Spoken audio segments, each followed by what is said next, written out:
Okay, good morning grade 12s. We're going to be looking at Newton's laws of motion today. So we've got Newton's first law of motion, Newton's second law of motion, and Newton's third law of motion. They're all written up there on the board. They are also in your printout for this week. For today, sorry, I'm still half asleep.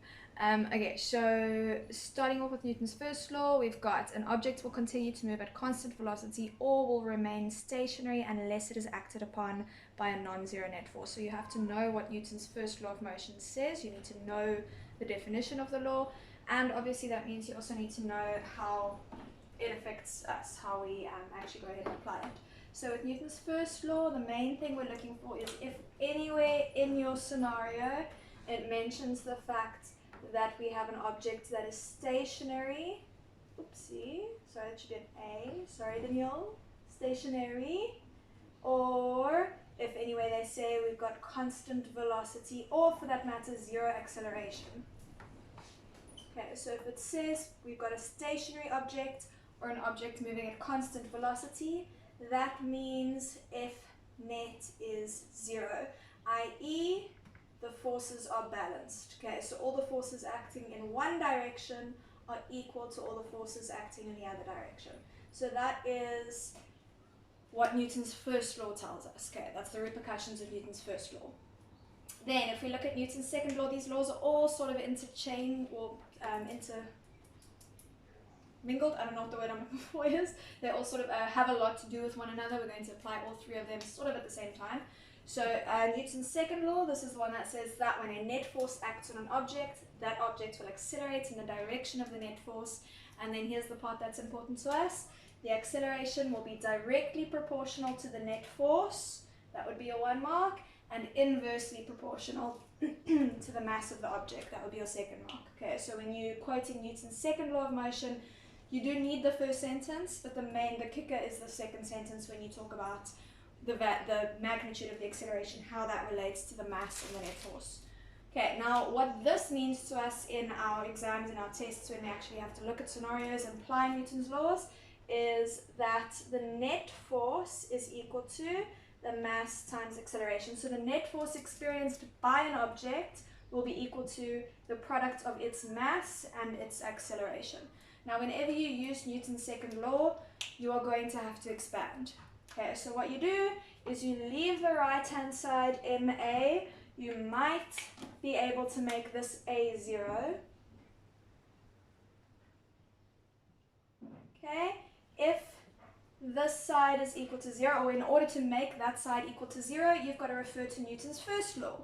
If they tell us that we have a constant velocity or that our object is stationary, we can make the right-hand side of that equation 0.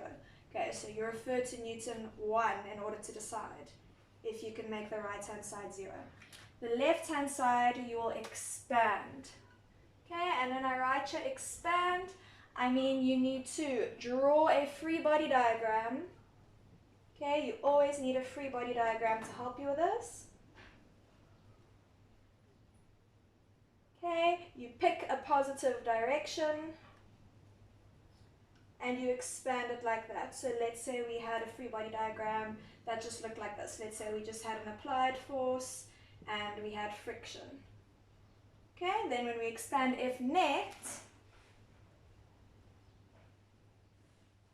our right hand side, we don't know enough yet to say if that's 0 or not, but our left hand side, here's our free body diagram. Obviously we would likely have normal force and weight as well. I've left them out of the diagram.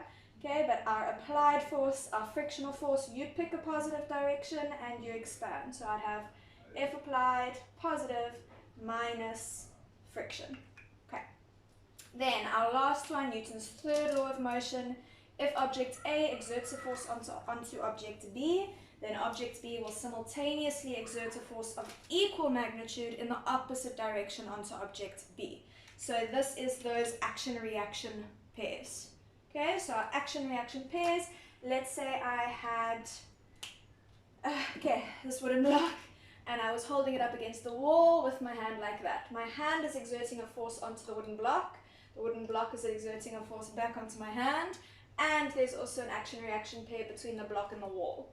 Okay, so with this, let's say we had my hand,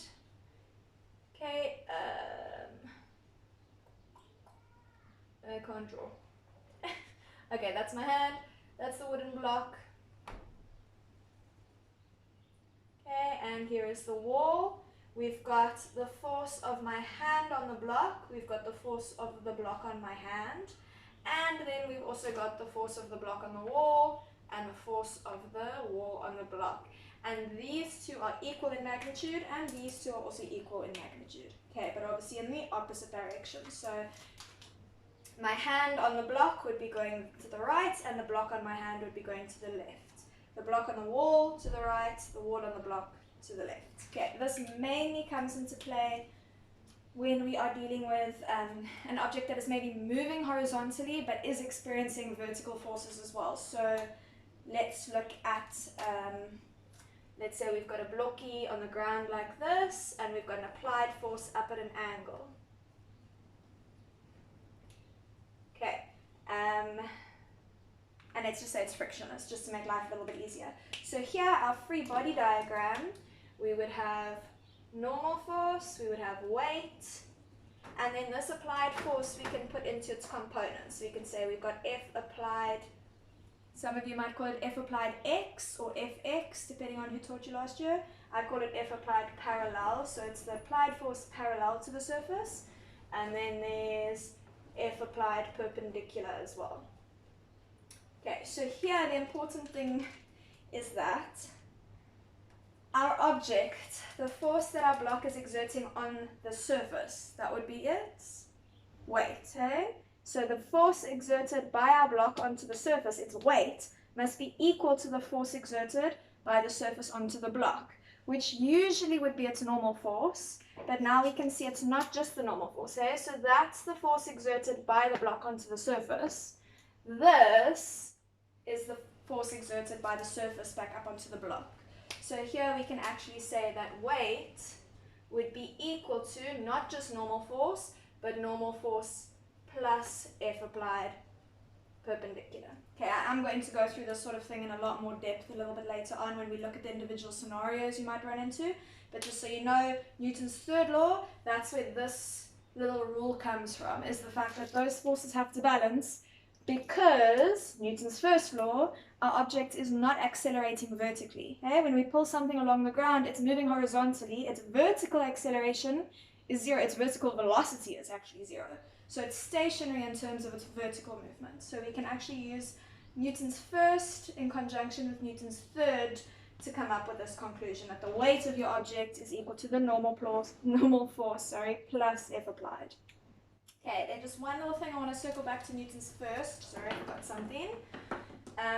So Newton's first law, an object will continue to move at constant velocity or will remain stationary unless acted upon by a non-zero net force. This is often used in conjunction with multiple choice questions where they talk about inertia. Okay, so inertia is not a physical quantity.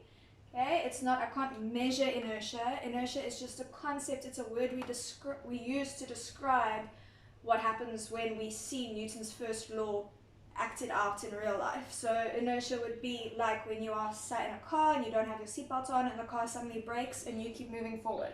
That's because the net force on the car is changing, but your net force is remaining the same because you're not strapped to the car. So if your net force stays the same, that means you will continue to move at a constant velocity. You're going to keep flying until you hit the windscreen or something that changes your net force. Okay, so that's inertia. Inertia is not a force.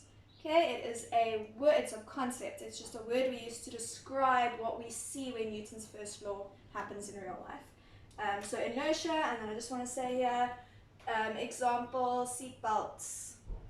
Okay, so whenever you see a question regarding wearing seat belts in a car or something like that, then you can apply Newton's first law to that. They might refer to that as inertia. And that's actually it for today for Newton's laws. Then tomorrow we're going to actually start doing some maths, some real maths for this.